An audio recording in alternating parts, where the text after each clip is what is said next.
বাড়িতে মা সরস্বতীর মূর্তির কিভাবে অঙ্গরাগ করবে সেই নিয়ে তোমাদের কিছু আইডিয়া দরকার।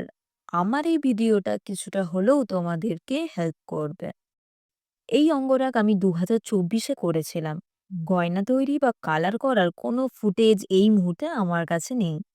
তোমাদের শুধু আইডিয়া দিতে চাইছি এরকম সরস্বতী মূর্তি থাকলে কিভাবে তোমরা সিঙ্গার করতে পারো। এই মূর্তিটা 45 সেমি লম্বা, পাথরের মূর্তি। আমি ১ম এ হোয়াইট এশিয়ান পেইন্ট দিয়ে ভেজ কালারটা করে নিয়েছিলাম। তার উপর ফেব্রিক কালার দিয়ে শাড়ির রংটা করেছি। আর এই গয়নাগুলো ডাকের ডিজাইনের। এগুলো ক্রাফট পেপার আর সিলভার ক্রাফট পেপার দিয়ে তৈরি করেছি। এই পুরো গয়নাগুলো তৈরি করতে অনেক ধৈর্য আর সৃষ্টির আনন্দ থাকাটা অবশ্যই দরকার। তাহলেই কাজটি করা সহজ হবে। গয়নাগুলো মূর্তির গায়ে বোথ সাইড টেপ আর আঠা দিয়ে সুন্দরভাবে লাগিয়ে দিয়েছি। এই পুরো কাজটা সম্পূর্ণ করতে আমার সময় লেগেছে ৩ দিন।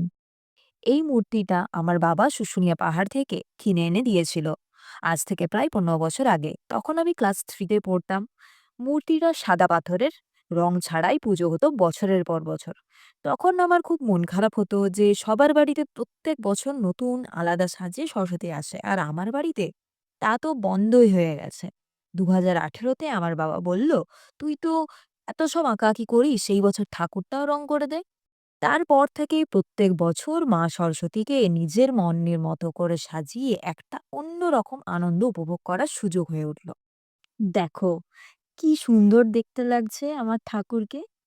ভিডিওটা ভালো লাগলে অবশ্যই শেয়ার করবে, আর যদি হেল্পফুল হয় তাহলে কমেন্টে জানাতে ভুলো না।